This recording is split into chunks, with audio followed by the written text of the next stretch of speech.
મારું નામ મયુર શાહ છે. હું આ દુકાન મયુર જનરલ સ્ટોરનો માલિક છું. મોચી બજાર સ્થિત વોર્ડ નંબર 3 માં દુકાન આવેલી છે. નગરપાલિકાએ અહીં 3 દુકાન અને આગળમાં બીજી આશરે 6-7 દુકાનોને સીલ કરી છે, કોઈ પણ જાતની માહિતી વગર, જાણ વગર. તેઓ કહે છે વેરાબિલ બાકી છે, પરંતુ એક વેપારીને પોતપોતાની આકારણી મુજબ વેરાબિલ મળતા નથી. વોર્ડ નંબર 3 માં તત્કાલીન અધિકારી જે હતા નીલમબેન બેલીમ, તેઓને અહીંના વેપારીઓ રજૂઆત લેખિતમાં અને મૌખિક પણ કરેલી છે. કોઈ પણ જાતનું તેઓ ધ્યાન ન દીધું અને અત્યારે પરિણામ એ આવ્યું કે અમે ગુનેગાર બની ગયા. ચોપડે બોલાય છે કે મારે વેરા બાકી છે.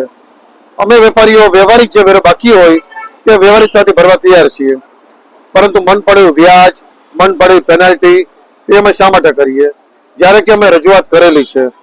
મીડિયાના માધ્યમથી અમે એટલો જ ન્યાય માગીએ છીએ કે આજે અમારી આ રોજીરોટી છીનવાય નહીં. અમને ખાલી વ્યવહારિક અમારો જે ફિગર છે, દુકાન વાઇઝ બાયફર્ગેટ થઈ અને જાણ કરવામાં આવે. ક્યાંક જો કોઈ ટેકનિકલ મિસ્ટેક કોઈ વેપારી તો થઈ ગઈ હોય તો એને સરકાર એટલો મોટો ગુનો ન સમજી લે કે જાણે અમે કોઈ ખરાબ ધંધાવાળા કે ગોરખ ધંધાવાળા કે ખોટા ધંધાવાળા છીએ. આજે અમે લોકો બધા વ્યવહારિક ધંધાવાળા સભ્ય વેપારીઓ છીએ.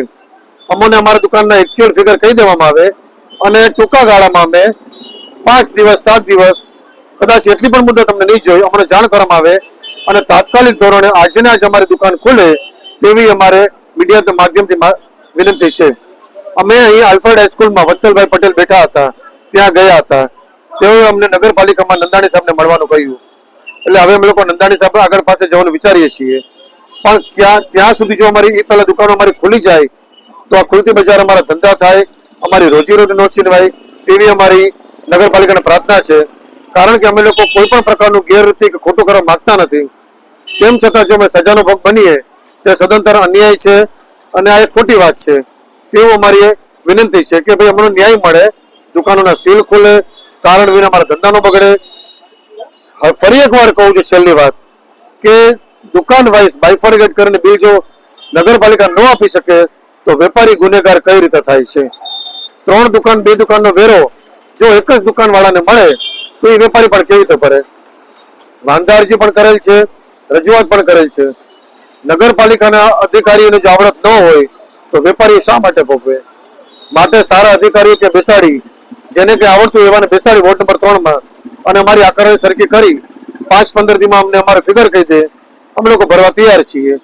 અને અમારે હમણાં ધંધો કરવા દે, અમારી રોજગારી છીનવાય છે. એ માટે અમે લોકો પ્રશાસન આગળ માગણી કરી છે, સરકારને પણ વિનંતી કરી છે અને નગરપાલિકાને પણ વિનંતી કરી છે કે અમને આવો અન્યાય ન કરે અને અમને સીલ ખોલી અને અમારી રોજગારી મેળવવા દે. બસ આટલી જ અમારી માંગણી છે.